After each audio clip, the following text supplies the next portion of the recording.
Dear students, आज हम UV visible spectroscopy का बेसिक इंट्रोडक्शन देखेंगे, जिसमें ये जो यूवी विजिबल स्पेक्ट्रोस्कोपी है इसको हम इलेक्ट्रॉनिक स्पेक्ट्रोस्कोपी भी कहते हैं। इसको इलेक्ट्रॉनिक स्पेक्ट्रोस्कोपी क्यों कहा जाता है इस पे हम बात करेंगे, और फिर इसका बैकग्राउंड हम देखेंगे स्पेक्ट्रोस्कोपी का, और फिर आपके पास रेंज ऑफ यूवी क्या है आपके पास, और फिर होमो एंड लोमो ऑर्बिटल्स क्या होते हैं, और फिर इसी तरह से आपके पास अलाउड एंड फॉरबिडन ट्रांजिशंस होती हैं वो क्या है, और पॉसिबल ट्रांजिशन क्या है आपके पास, पॉसिबल इलेक्ट्रॉनिक ट्रांजिशन।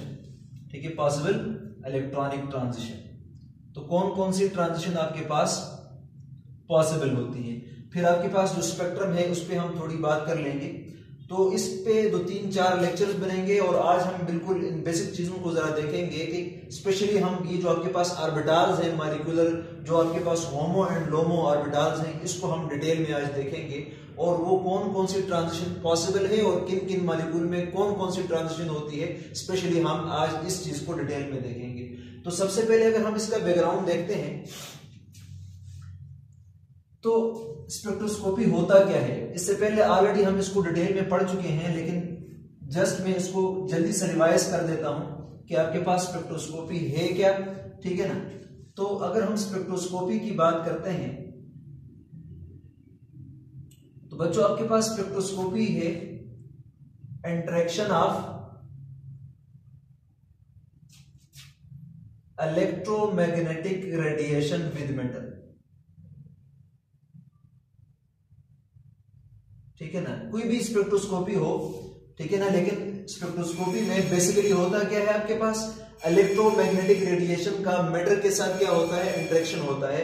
इसी interaction of electromagnetic radiation with matter हम क्या बोलते हैं, इसे स्पेक्ट्रोस्कोपी बोलते हैं। अब हमारा मकसद क्या होता है, हम क्यों इलेक्ट्रोमैग्नेटिक रेडिएशन को मैटर के ऊपर फॉल करवाते हैं और फिर हम इसको स्टडी करते हैं। बच्चों याद रखिएगा, जब भी हम इलेक्ट्रोमैग्नेटिक रेडिएशन को, जिसको हम शॉर्टली ईएमआर बोलते हैं, इसको हम किसी सैंपल के ऊपर, किसी मॉलिक्यूल के ऊपर फॉल करवाते हैं, तो आपके पास कुछ रेडिएशन इसमें से एब्जॉर्ब होती हैं और कुछ रेडिएशन इसमें से ट्रांसमिट होती हैं। तो जो ट्रांसमिट होती हैं उस रेडिएशन को हम एनालाइज करते हैं, जिसको हम स्पेक्ट्रम बोलते हैं। डिटेक्टर इसको डिटेक्ट करके स्पेक्ट्रम बना देता है, और इस स्पेक्ट्रम को एनालाइज करके हम मॉलिक्यूल के स्ट्रक्चर को डिटरमाइन करते हैं। ठीक है, तो स्पेक्ट्रम आपके पास बेसिकली ग्राफ होता है बिटवीन आपके पास absorbance taken on Y axis and आपके पास वेवलेंथ और frequency taken on X axis.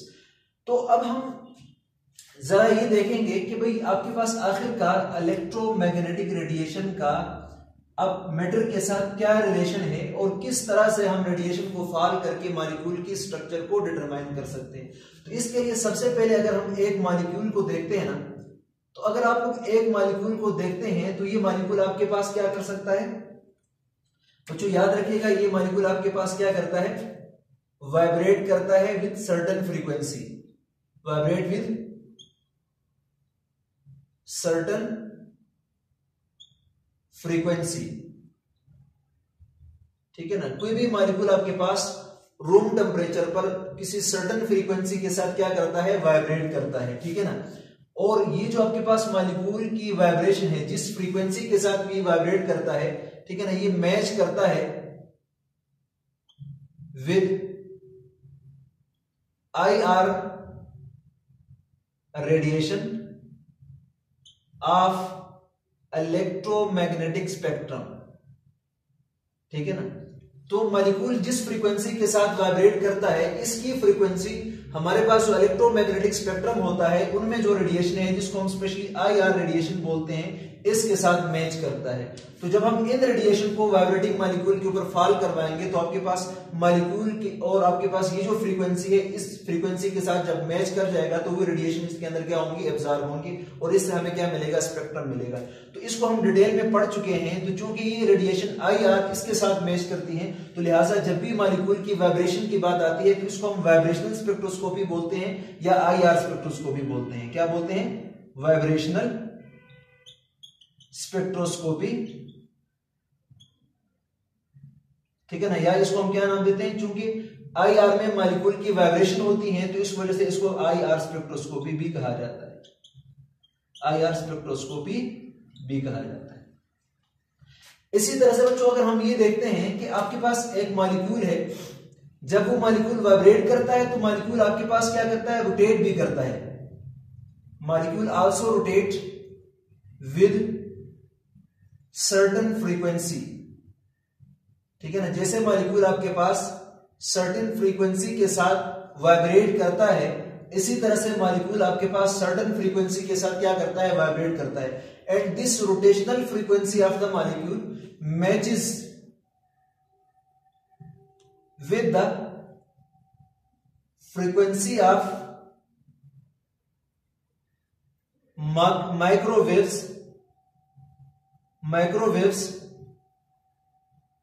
Of electromagnetic spectrum, ठीक है ना। तो मॉलिक्यूल की जो रोटेशनल फ्रीक्वेंसी है वो आपके पास इलेक्ट्रोमैग्नेटिक स्पेक्ट्रम में से किस रेडिएशन के साथ मैच करती है, इलेक्ट्रोमैग्नेटिक स्पेक्ट्रम में ये मैच करती हैं किसके साथ, माइक्रोवेव के साथ। तो इस वजह से इस तरह की जो स्पेक्ट्रोस्कोपी होगी जिसमें हम माइक्रोवेव को मॉलिक्यूल के साथ इंटरेक्ट करवाएंगे या सैंपल के साथ इंटरेक्ट करवाएंगे, तो एज अ रिजल्ट मॉलिक्यूल के रोटेशनल लेवल चेंज होंगे। तो इसको हम क्या नाम देते हैं, रोटेशनल स्पेक्ट्रोस्कोपी का नाम देते हैं। क्या नाम देते हैं, स्पेक्ट्रोस्कोपी का नाम देते हैं। तो ये तो आ गया आपके पास रोटेशनल स्पेक्ट्रोस्कोपी। इसी तरह से बच्चों हम अगर देखते हैं तो आपके पास मॉलिक्यूल के अंदर आपके पास जब एटम मिलते हैं तो आपके पास मॉलिक्यूल बनता है, तो फिर मॉलिक्यूल के अंदर मॉलिक्यूलर ऑर्बिटल होते हैं और उस मॉलिक्यूल के अंदर पाए जाने वाले मॉलिक्यूल्स हैं उसके अंदर इलेक्ट्रॉन्स होते हैं, ठीक है ना। और वो आपके पास क्या शो करते हैं, इलेक्ट्रॉन ट्रांजिशन शो करते हैं, ठीक है ना। अब किसी भी इलेक्ट्रॉन की ट्रांजिशन के लिए क्या रिक्वायर होती है, requires specific amount of energy या स्पेसिफिक फ्रीक्वेंसी की एनर्जी हमें रिक्वायर्ड होती है, ठीक है ना। तो इसी तरह से जैसे मॉलिक्यूल वाइब्रेट करता है तो मॉलिक्यूल के अंदर इलेक्ट्रॉन्स होते हैं और वो इलेक्ट्रॉन आपके पास ट्रांजिशन शो करते हैं। जब इनको खास अमाउंट ऑफ एनर्जी या खास फ्रीक्वेंसी की एनर्जी इसको मिलती है, तो वो जो फ्रीक्वेंसी जिसकी वजह से आपके पास मॉलिक्यूल के अंदर इलेक्ट्रॉन्स की ट्रांजिशन होती है वो बेसिकली आपके पास यूवी विजिबल रेडिएशंस होती हैं। तो इस वजह से चूंकि यूवी विजिबल रेडिएशंस क्या करती हैं, मॉलिक्यूल के अंदर जो आपके पास इलेक्ट्रॉन है इनकी ट्रांजिशन काज करती हैं, इस वजह से इसको यूवी विजिबल स्पेक्ट्रोस्कोपी भी कहा जाता है, यूवी विजिबल स्पेक्ट्रोस्कोपी भी कहा जाता है। तो आज हमने इसके बारे में पढ़ना है। यूवी विजिबल स्पेक्ट्रोस्कोपी इसलिए इसको बोलते हैं क्योंकि ये यूवी विजिबल लाइट जो है वो इलेक्ट्रॉन की ट्रांजिशन काज करता है और इस ट्रांजिशन की वजह से इसका दूसरा नाम क्या रखा गया है, इलेक्ट्रॉनिक स्पेक्ट्रोस्कोपी भी कहा जाता है। Because this UV visible radiation causes the excitation of electron in the molecule, therefore this spectroscopy is also called as electronic spectroscopy। एक बात और भी है कि जब हम देखते हैं तो आपके पास एक मॉलिक्यूल है या एटम है, इसके न्यूक्लियस में आपके पास क्या होते हैं, प्रोटॉन्स होते हैं और ये प्रोटॉन्स क्या करते हैं, आपके पास स्पिन शो करते हैं। मैं एनएमआर एक्टिव की बात कर रहा हूं प्रोटॉन की। तो ये प्रोटॉन क्या करते हैं, आपके पास स्पिन करते हैं विद सर्टेन फ्रीक्वेंसी, ठीक है ना। ये क्या करते हैं, स्पिन करते हैं सर्टेन फ्रीक्वेंसी के साथ। तो जिस फ्रीक्वेंसी के साथ आपके पास प्रोटॉन स्पिन करते हैं इसकी फ्रीक्वेंसी आपके पास मैच करती है, मैचेस किसके साथ मैच करती है, विद इलेक्ट्रोमैग्नेटिक रेडिएशन, ठीक है ना। किस रेंज में, रेडियो वेव्स के साथ, ठीक है ना। तो इस वजह से इस स्पेक्ट्रोस्कोपी को हम क्या बोलते हैं, एनएमआर बोलते हैं, ठीक है ना। क्या बोलते हैं, NMR, nuclear magnetic resonance spectroscopy, जिसमें आपके पास प्रोटॉन एनएमआर है, फिर आपके पास कार्बन 13 है। तो बहुत सारी स्पेक्ट्रोस्कोपीज हैं न्यूक्लियस की फ्रीक्वेंसी के साथ।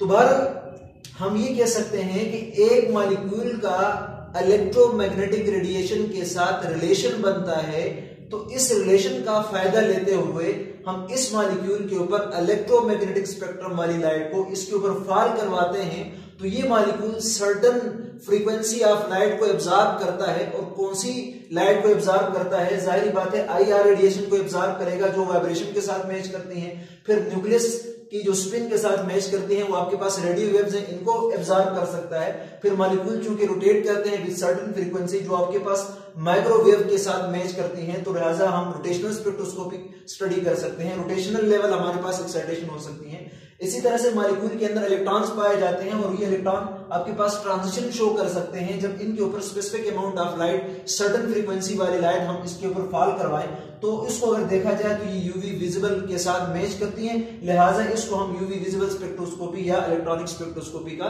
नाम देंगे।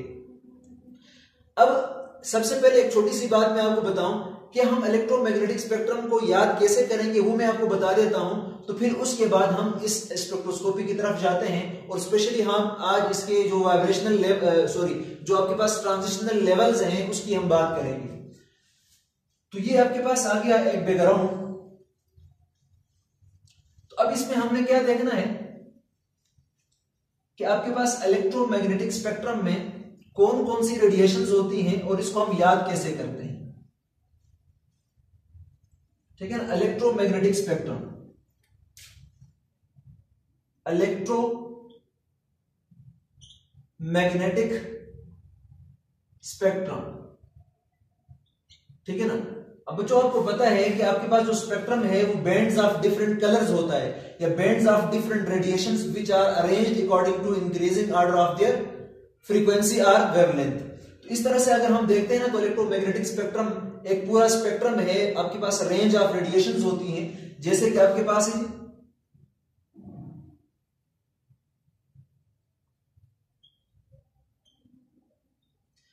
अब देखो G का मतलब आ गया गाड़ी, एक्स यूवी एन माई रेंज। तो यहां पर क्या होगा आपके पास, G का मतलब क्या है, गामा रेस, ठीक है ना। इसी तरह से X का मतलब एक्स रेस, इसी तरह से UV का मतलब अल्ट्रावायलेट रेस, फिर V का मतलब विजिबल रेस, और इसी तरह से आपके पास I का मतलब इंफ्रारेड रेस, फिर इसी तरह से आपके पास M का मतलब माइक्रोवेव्स, और फिर इसी तरह से आपके पास R का मतलब रेडियो वेव्स। तो आप लोग देख सकते हैं कि हमने इस इलेक्ट्रोमैग्नेटिक स्पेक्ट्रम को एक रेंज के अंदर, डिफरेंट कलर्स के अंदर हमने क्या किया हुआ है, डिवाइड किया हुआ है। क्यों डिवाइड किया हुआ है? क्योंकि अगर आप लोग देखते हैं तो आपके पास क्या होती है, इसकी मैक्सिमम फ्रीक्वेंसी होती है, मैक्सिमम फ्रीक्वेंसी।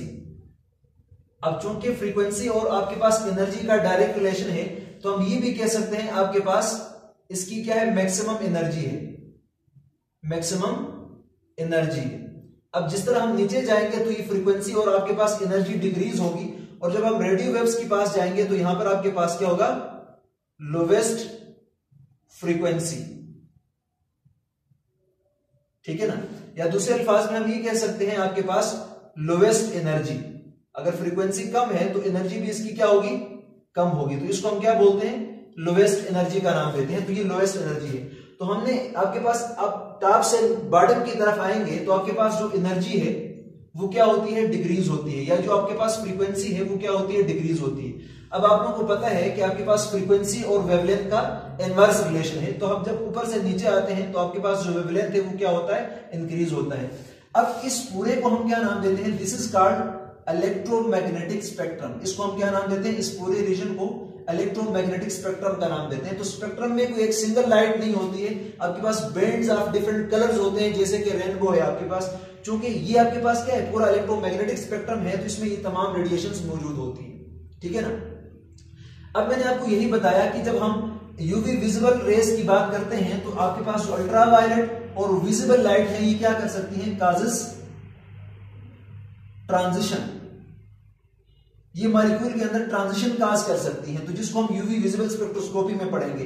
फिर अगर हम रेडियो वेव की बात करते हैं तो ये आपके पास न्यूक्लियस की स्पिन के साथ मैच करती हैं, जिधर हम क्या पढ़ रहे होते हैं, एनएमआर पढ़ रहे होते हैं, ठीक है ना। इसी तरह से फिर माइक्रोवेव की बात करते हैं तो ये मॉलिक्यूल की रोटेशन के साथ मैच करता है, तो इस वजह से यहां पर हम रोटेशनल स्पेक्ट्रोस्कोपी पढ़ते हैं। और IR में मॉलिक्यूल वाइब्रेट करता है इस फ्रीक्वेंसी के साथ, तो इधर हम क्या करते हैं, वाइब्रेशनल स्पेक्ट्रोस्कोपी पढ़ते हैं। तो मतलब ये है कि हम इस इलेक्ट्रोमैग्नेटिक रेडिएशन में से कुछ रेडिएशन जो हमारे मॉलिक्यूल की वाइब्रेशनल या रोटेशनल या आपके पास स्पिन जो न्यूक्लियस का है उसके साथ मैच करती हैं, उस रेडिएशन को एब्जॉर्ब करवाकर हम उससे स्ट्रक्चर के बारे में इंफॉर्मेशन लेते हैं। तो ओवरऑल जितने भी आपके पास रेडिएशन है जो मैटर के साथ इंटरेक्ट कर रहे हैं उसी को हम क्या नाम देते हैं, स्पेक्ट्रोस्कोपी का नाम देते हैं। अब आज हमने स्पेशली इलेक्ट्रॉनिक स्पेक्ट्रोस्कोपी पढ़ना है, ठीक है ना। तो आपके पास यूवी विजिबल स्पेक्ट्रोस्कोपी को हम क्या नाम देते हैं, इलेक्ट्रॉनिक स्पेक्ट्रोस्कोपी भी बोलते हैं। यूवी विजिबल स्पेक्ट्रोस्कोपी को क्या कहा जाता है,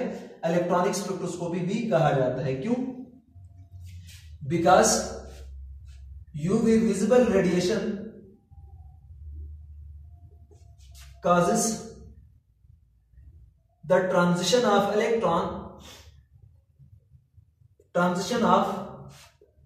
electrons in the molecule, ठीक है ना। इस वजह से इसको हम इलेक्ट्रॉनिक स्पेक्ट्रोस्कोपी भी बोलते हैं, ठीक है ना। तो अब सबसे पहले हम जो आपके पास मॉलिक्यूल के अंदर जो इलेक्ट्रॉनिक ट्रांजिशन होती हैं और आपके पास जिस लेवल के अंदर इलेक्ट्रॉन पाए जाते हैं उसको हमने देखना है। और उसको देखने के लिए हम देखेंगे इलेक्ट्रॉनिक लेवल्स को, ठीक है ना। और इस इलेक्ट्रॉनिक लेवल को समझने के लिए हमें होमो और इसी तरह से फिर आपके पास लोमो मॉलिक्यूलर ऑर्बिटल को समझना पड़ेगा। होमो का मतलब होता है हाईएस्ट ऑक्युपाइड मॉलिक्यूलर ऑर्बिटल और लोमो का मतलब होता है लोवेस्ट अनऑक्युपाइड मॉलिक्यूलर ऑर्बिटल्स। अब ये क्या होते हैं, कैसे बनते हैं और इनका एनर्जी का ऑर्डर क्या होता है और आपके पास किस तरह की ट्रांजिशंस होती हैं, वो तमाम चीजें हम यहां पर देखने वाले हैं, ठीक है। तो बच्चों इन ऑर्बिटल को समझने के लिए हम क्या करते हैं, हम मॉलिक्यूलर ऑर्बिटल थ्योरी का हेल्प ले लेते हैं। हम क्या लेते हैं, मॉलिक्यूलर ऑर्बिटल थ्योरी का हेल्प ले लेते हैं। तो हमने मॉलिक्यूलर ऑर्बिटल थ्योरी पढ़ा हुआ है कि इसके अकॉर्डिंग मैं शॉर्टली यहां पर बताऊंगा कि आपके पास एटॉमिक ऑर्बिटल जो सिमिलर एनर्जी के होते हैं वो आपस में क्या कर जाते हैं, कंबाइन कर जाते हैं, ठीक है ना। ये आपके पास एनर्जी का ऑर्डर होगा इस तरह, ठीक है। ये एटॉमिक ऑर्बिटल, ये भी आपके पास एटॉमिक ऑर्बिटल, जब आपके पास सिमिलर एनर्जी के एटॉमिक ऑर्बिटल आपस में कंबाइन कर जाते हैं तो आपके पास ये ऑर्बिटल बन जाते हैं जो सबसे लोवेस्ट एनर्जी का होता है, उसको हम क्या बोलते हैं, इसको हम बॉन्डिंग मॉलिक्यूलर ऑर्बिटल बोलते हैं। फिर इसी तरह से अगर आपके पास इसको सिग्मा का नाम दिया जाता है तो पहले सिग्मा बॉन्ड बनता है, तो जितना ये नीचे बना है इसका अपोजिट पे आपके पास यहाँ पर एक ऑर्बिटल बनेगा जिसको हम क्या नाम देंगे, सिग्मा स्टार का नाम देंगे। तो ये सिग्मा स्टार आपके पास हाईएस्ट एनर्जी का होता है जिसका एटॉमिक ऑर्बिटल से उसकी एनर्जी ज्यादा होती है। फिर जब पाई बॉन्ड बनता है तो आपके पास पाई बॉन्ड की एनर्जी सिग्मा से ज्यादा होती है, तो लिहाजा इसके लिए ऑर्बिटल आपके पास क्या होता है, ऊपर बनता है। फिर अब अगर ये आपके पास पाई है तो इसका जस्ट अपोजिट उतने ही आपके पास एनर्जी ऊपर, यहां पर आपके पास क्या बनेगा, पाई स्टार वाला ऑर्बिटल बनेगा। तो ये आपके पास सिग्मा स्टार था, तो ये आपके पास पाई का पाई स्टार होता है, सिग्मा का सिग्मा स्टार होता है। इसी तरह से आपके पास मॉलिक्यूल के अंदर क्या होते हैं, नॉन बॉन्डिंग इलेक्ट्रॉन्स मौजूद होते हैं। तो नॉन बॉन्डिंग इलेक्ट्रॉन्स वो इलेक्ट्रॉन्स होते हैं जो आपके पास बॉन्डिंग में पार्टिसिपेट नहीं करते हैं। तो जाहिर बात है जब बॉन्डिंग में पार्टिसिपेट नहीं करेंगे तो इनकी जो एनर्जी होती है वही जो एनर्जी एटॉमिक ऑर्बिटल की होती है वही आपके पास नॉन बॉन्डिंग की होती है। तो मतलब ये जो आपके पास ऑर्बिटल्स हैं इसमें 2 इलेक्ट्रॉन होंगे, फिर इसमें 2 इलेक्ट्रॉन होंगे, इसमें 2 इलेक्ट्रॉन होंगे और फिर यहां पर भी आपके पास इलेक्ट्रॉन हो सकते हैं अगर आपके पास मॉलिक्यूल के पास लोन पेयर है तो। अब ये जो आपके पास ऑर्बिटल्स होते हैं ना, जो बॉन्ड बनाते हैं, जिनकी आपके पास एनर्जी एटॉमिक ऑर्बिटल से कम होती है, उसको हम क्या बोलते हैं, बॉन्डिंग मॉलिक्यूलर ऑर्बिटल का नाम देते हैं। तो आपके पास सिग्मा और पाई ये क्यों कौन से ऑर्बिटल हैं, आपके पास बॉन्डिंग मॉलिक्यूलर ऑर्बिटल हैं। इसी तरह से आपके पास पाई स्टार और सिग्मा स्टार ये आपके पास क्या है, एंटी बॉन्डिंग मॉलिक्यूलर ऑर्बिटल। कौन से ऑर्बिटल हैं, एंटी बॉन्डिंग मॉलिक्यूलर ऑर्बिटल हैं। अब बॉन्डिंग मॉलिक्यूलर ऑर्बिटल वो ऑर्बिटल्स होते हैं जिनकी एनर्जी एटॉमिक ऑर्बिटल से कम होती है और एंटी बॉन्डिंग मॉलिक्यूलर ऑर्बिटल वो ऑर्बिटल होते हैं जिनकी एनर्जी आपके पास एटॉमिक ऑर्बिटल से ज्यादा होती है। ये आपके पास एनर्जी का ऑर्डर है। और नॉन बॉन्डिंग इलेक्ट्रॉन्स वो होते हैं जो आपके पास बॉन्डिंग में पार्टिसिपेट नहीं करते हैं तो इनकी एनर्जी पे कोई फर्क नहीं पड़ता, ये आपके पास इन दोनों के मिडिल में एग्जिस्ट करते हैं। चूंकि अमूमी तौर पर आपके पास इन ऑर्बिटल्स में इलेक्ट्रॉन पाए जाते हैं, इसलिए इन इलेक्ट्रॉन को क्या कहा जाता है, होमो मॉलिक्यूलर ऑर्बिटल कहा जाता है, मतलब हाईएस्ट ऑक्युपाइड मॉलिक्यूलर ऑर्बिटल कहा जाता है कि इसमें आपके पास इलेक्ट्रॉन पाए जाते हैं। और ये जो आपके पास ऑर्बिटल है एंटी बॉन्डिंग, ये आपके पास चूंकि खाली होता है, ठीक है ना, और यहाँ पर इलेक्ट्रॉन हो तो आपके पास बॉन्ड ऑर्डर कम होता है और आपके पास मॉलिक्यूल अनस्टेबल होता है, मतलब ये बॉन्ड बनाना नहीं चाहते। तो इसका मतलब इनको हम क्या बोलते हैं, लोवेस्ट अनऑक्युपाइड मॉलिक्यूलर ऑर्बिटल, कि इन ऑर्बिटल को आपके पास इलेक्ट्रॉन ऑक्युपाई नहीं करते, ये हाई एनर्जी वाले होते हैं। तो बच्चों अगर इस जनरल एक डायग्राम को देखूं तो मैं एनर्जी लेवल बना सकता हूं मॉलिक्यूल के लिए, मैं क्या कर सकता हूं, मॉलिक्यूल के लिए एनर्जी लेवल बना सकता हूं। जैसे फॉर एग्जांपल मेरे पास कार्बोनिल है, C डबल बॉन्ड O, और ये मेरे पास कोई कार्बोनिल कंपाउंड है, आपके पास कीटोन हो सकता है, एल्डिहाइड हो सकता है, कुछ भी हो सकता है, इसके पास ये 2 लोन पेयर ऑफ इलेक्ट्रॉन भी मौजूद है। तो देखो बच्चों इसमें आपके पास ये है, आपके पास एक पाई बॉन्ड, और इसी तरह से फिर आपके पास क्या है, ये सिग्मा बॉन्ड, और फिर इसी तरह से ये 2 मेरे पास क्या है, नॉन बॉन्डिंग इलेक्ट्रॉन्स हैं। तो सबसे पहले जो लोवेस्ट एनर्जी का होता है वो आपके पास सिग्मा ऑर्बिटल होता है। तो आपके पास सिग्मा बॉन्ड भी 2 ऑर्बिटल की शेयरिंग से बनता है, ठीक है। तो लिहाजा ये आपके पास क्या है, सिग्मा, इसका जस्ट अपोजिट क्या होगा, सिग्मा स्टार होगा। तो इसका मतलब ये लोवेस्ट एनर्जी लेवल है, और इसका ये जितना नीचे होगा इसका अपोजिट इतना ही अबव होता है, ठीक है ना। तो एक लेवल तो आपके पास क्या बनता है, ये सिग्मा, और इसका जस्ट अपोजिट आपके पास क्या बनेगा, इसका जस्ट अपोजिट आपके पास बनेगा सिग्मा स्टार, ठीक है ना। फिर इसके बाद आप लोग देखें मॉलिक्यूल के अंदर आपके पास पाई बॉन्ड मौजूद है, तो पाई बॉन्ड भी आपके पास इलेक्ट्रॉनों की साइड वाइज ओवरलैपिंग से बनता है।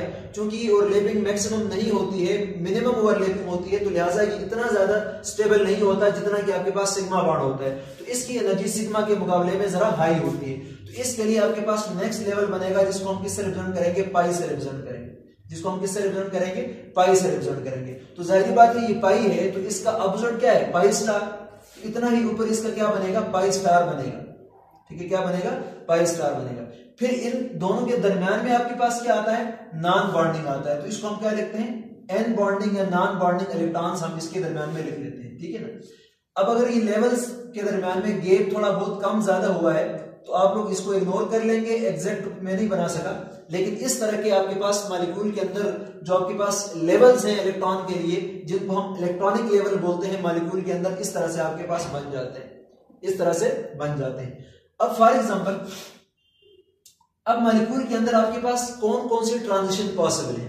अगर मैं आपके पास रेंज ऑफ यूवी की बात करता हूं ना, range of UV visible light, ठीक है ना, तो आपके पास इसकी रेंज है 200 से लेकर 200 नैनोमीटर से लेकर 800 नैनोमीटर तक, ठीक है ना। अब इसको अगर हम फर्दर स्प्लिट करेंगे तो आपके पास 200 से लेकर 400 नैनोमीटर तक ये आपके पास क्या है, this is ultra violet region, ठीक है ना। और फिर आपके पास 400 से लेकर 800 तक आपके पास क्या है, दिस इज विजिबल रीजन, ठीक है ना। ये आपके पास कौन सी रीजन है, विजिबल रीजन है। तो बच्चों जब हम इनमें अगर आपके पास इलेक्ट्रॉन पाए जाते हैं, ठीक है ना, इस वजह से इनको क्या कहा जाता है, होमो ऑर्बिटल कहा जाता है या बॉन्डिंग मॉलिक्यूलर ऑर्बिटल कहा जाता है, जिनमें इलेक्ट्रॉन पाए जाते हैं। अब जरूरी नहीं है कि हर मॉलिक्यूल के अंदर आपके पास एन बॉन्डिंग इलेक्ट्रॉन पाया जाए या नॉन बॉन्डिंग इलेक्ट्रॉन पाया जाए, जरूरी नहीं है। और जरूरी नहीं है कि हर मॉलिक्यूल के अंदर आपके पास पाई इलेक्ट्रॉन पाया जाए, ठीक है ना। अब फॉर एग्जांपल अगर हम इस मॉलिक्यूल के ऊपर मतलब हम क्या करते हैं, इलेक्ट्रोमैग्नेटिक रेडिएशन को फॉल करवाते हैं, क्या करवाते हैं, इलेक्ट्रोमैग्नेटिक रेडिएशन को फॉल करवाते हैं, जो कौन सी, यूवी विजिबल रीजन की होनी चाहिए, यूवी विजिबल रीजन की। तो जब ये रेडिएशन हम इस मॉलिक्यूल के ऊपर फॉल करवाएंगे तो जो इनमें से जो सबसे ज्यादा एनर्जी की होती है ना, वो क्या करती है, सिग्मा से एक इलेक्ट्रॉन को क्या करवाएगा, एक्साइट करवाएगा। तो हम इसको बोलेंगे sigma two sigma star transition. इसको हम क्या बोलते हैं कि आपके पास एक इलेक्ट्रॉन इस सिग्मा से सिग्मा स्टार में चला जाता है, तो इसको हम बोलते हैं sigma two sigma star transition. इसको हम क्या नाम देते हैं, sigma two sigma star transition. इसी तरह से फिर आपके पास, अब जाहिर बात है, ये आपके पास सिग्मा, ये पाई, ये एन, ये पाई स्टार, ये सिग्मा, ये सारे क्वांटाइज्ड लेवल होते हैं। हर एक के दरमियान में स्पेसिफिक एनर्जी का गैप होता है और उसी तरह से स्पेसिफिक अमाउंट ऑफ एनर्जी जो इसके साथ मैच करेगी वो इसको एक्साइट करवाएगी। तो फिर अगर आपके पास सिग्मा से सिग्मा स्टार में इलेक्ट्रॉन जाएगा तो इसको हम बोलेंगे sigma two sigma star transition. तो बच्चों याद रखना, sigma two sigma transition, star transition किस में पाया जाता है? This type of transition is found in saturated molecule.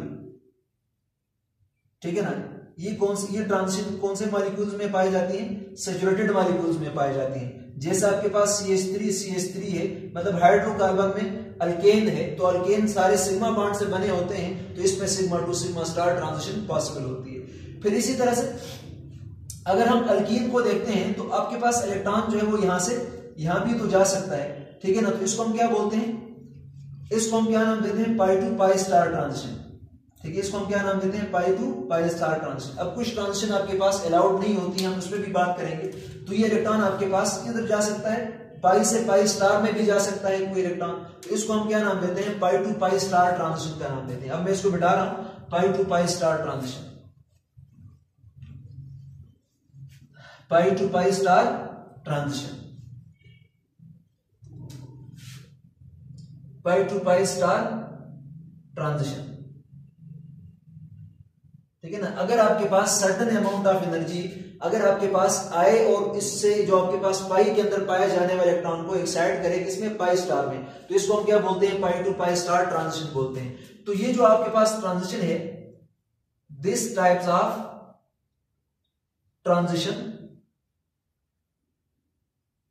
is found in molecules